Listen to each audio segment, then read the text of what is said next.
Venu ici seulement pour polluer nos rivières.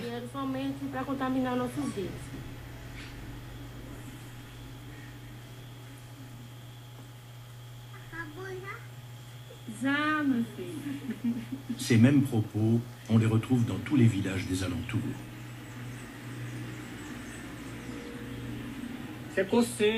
C'est du prurite, ça. C'est dû au fait qu'elle se baigne dans l'eau du puits. Ça lui fait des marques sur les bras, sur les jambes. Ça la démange. Parce que l'eau qu'on consomme ici a été contaminée par beaucoup de polluants déversés dans le fleuve.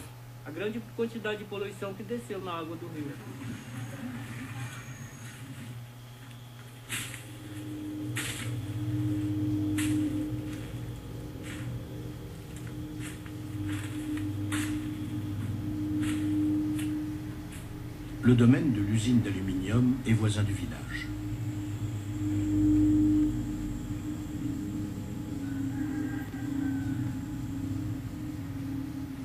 L'eau du rio Murucupi qui traverse la zone est souillée.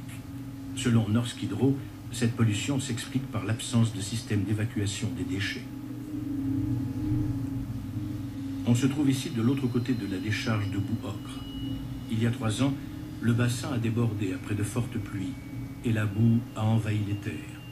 La direction du groupe regrette l'incident. Elle affirme que les règles de sécurité sont désormais plus sévères.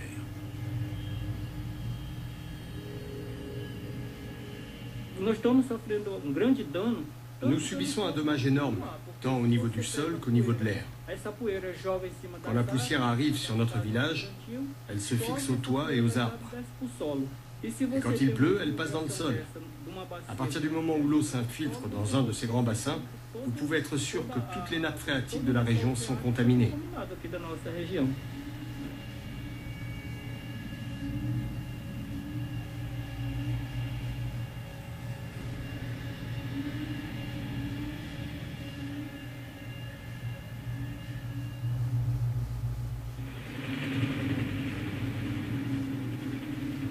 En 2010, en Hongrie, une coulée de boue ocre de même nature a provoqué une catastrophe écologique majeure.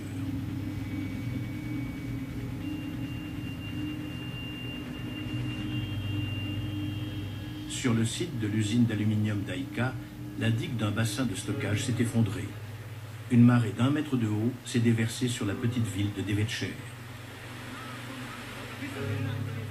Les riverains ignoraient que cette coulée ocre n'était pas de l'eau, mais de la boue corrosive et toxique. Quand elle a envahi son quartier, Istvan Benke, de la station locale de télévision, a eu le réflexe d'attraper sa caméra.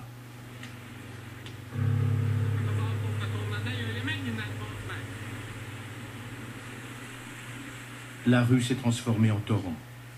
Istvan Benke a pu se réfugier sur la terrasse de sa maison. Voici des images prises par sa femme.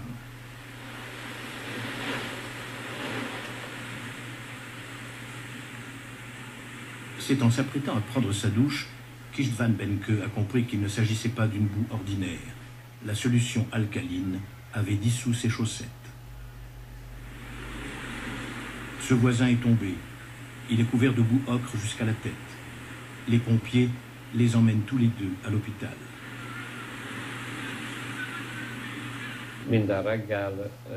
Tous les jours, quand on changeait mon bandage, ma peau piquait. Au début, je le sentais, mais au 4e jour, la peau était morte. La soude caustique avait si bien fait son œuvre qu'elle a même rongé la chair.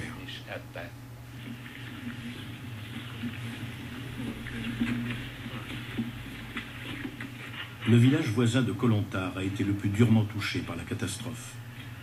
Josef Fuchs, un agriculteur, arpente les ruines de la maison de ses parents.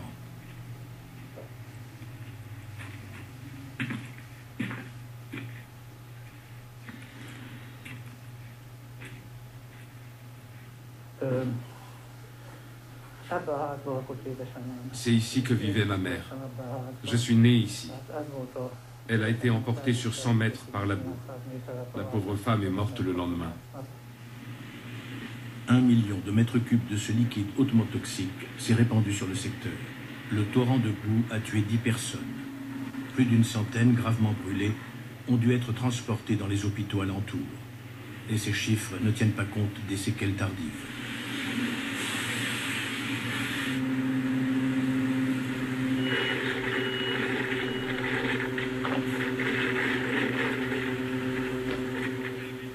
Un an plus tard, le quartier où se trouvait la maison d'Istvan Benke avait été rasé.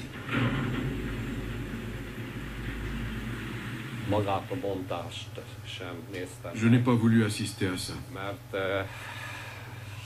Pour moi, c'était insupportable de voir l'œuvre de toute une vie disparaître en l'espace d'une demi-heure.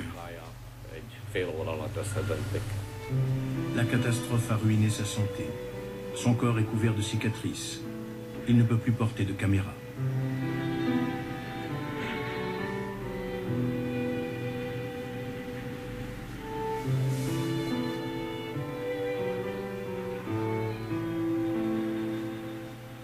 Quant à l'usine d'aluminium, elle a rapidement repris sa production.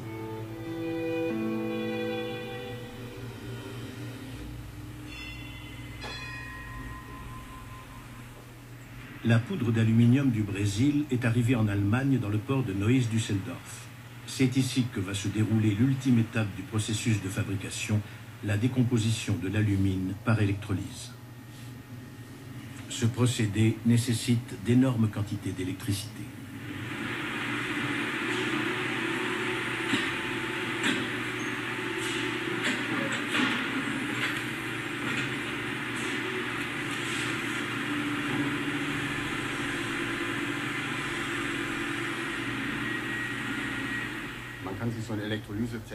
Une cuve électrolytique, c'est une sorte de baignoire dont l'intérieur est revêtu de carbone. C'est là que se produit la fusion. On y fait passer un courant électrique de très haute intensité qui va transformer l'alumine, ou oxyde d'aluminium, en aluminium. Plus d'1% de la consommation mondiale d'électricité est utilisée pour la production d'aluminium. C'est seulement là où les multinationales ont obtenu d'avantageux contrats à long terme que la production est durablement assurée, car la menace de délocalisation reste sous-jacente. La quantité d'énergie dont nous avons besoin pour fabriquer l'aluminium suffirait à alimenter la ville de Düsseldorf en courant électrique pendant 1 an. Sur ce site de production en Allemagne, le coût de l'électricité représente 45% du coût total du processus de production. Si je produisais hors d'Europe, ce poste ne constituerait que 30% du coût total. La production d'aluminium nécessite 10 fois plus d'énergie que celle de l'acier. Et cette énergie reste prisonnière du métal. L'aluminium en fusion a des propriétés explosives.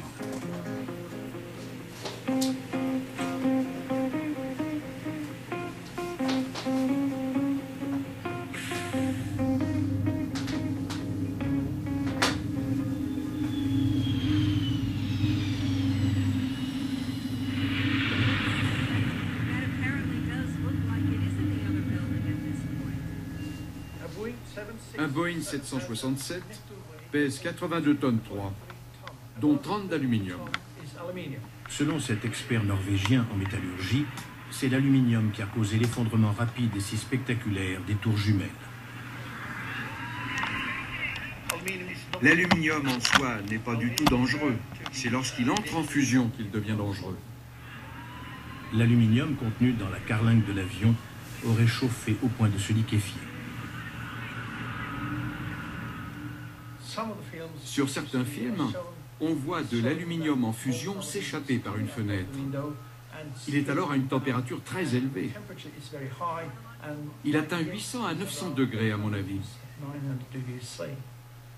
La coulée descend alors vers les étages inférieurs et rencontre l'eau du système anti-incendie qui, comme on sait, était installé dans chacune des pièces de la tour. Les explosions qui ont précédé l'effondrement des tours ont alimenté une foule de théories du complot. Mais pour le chercheur, quand on connaît les propriétés de l'aluminium, elles n'ont rien de mystérieux.